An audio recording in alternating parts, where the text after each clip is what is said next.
יקרים, בית הספר אהבת ישראל רפופורט בהנהלה חדשה. שמי גיא רפאלוב, ואני בוגר ישיבת היישוב החדש. שימשתי כסגן מנהל בבית הספר בשנתיים האחרונות, והשנה קיבלתי את ניהול בית הספר. אנחנו פותחים את הרישום לשנת הלימודים תשפ"ז.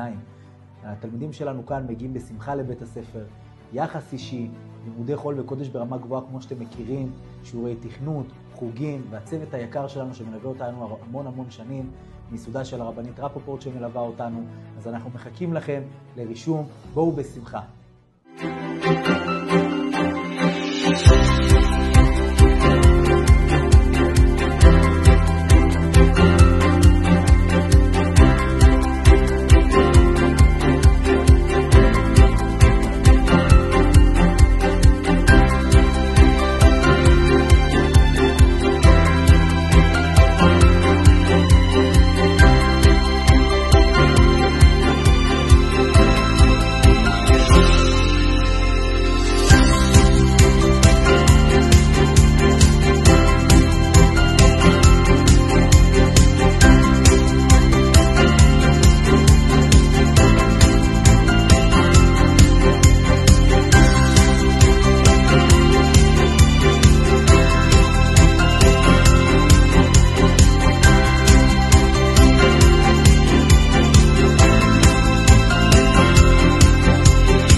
אני ממש נהנה בבית הספר הזה. היחס פה מאוד חם, הצוות תמיד עוזר, תמיד. כל פעם שאני בא לפה בבוקר מתרגש לבוא לפה, אוהב ללמוד פה.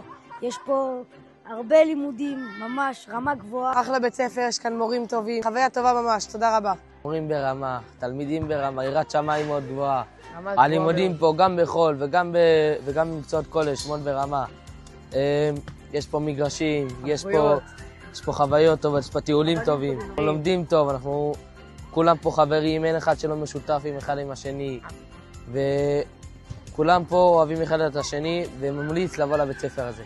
גם מבחינה לימודית וגם מבחינת חברים, טיולים, הכל פה טוב מאוד. הבית ספר הזה טוב ממש, כיף לי לבוא לפה, יש לי פה מלא חברים. אנחנו רוצים להעמיד על הבית ספר. תודה רבה לכם.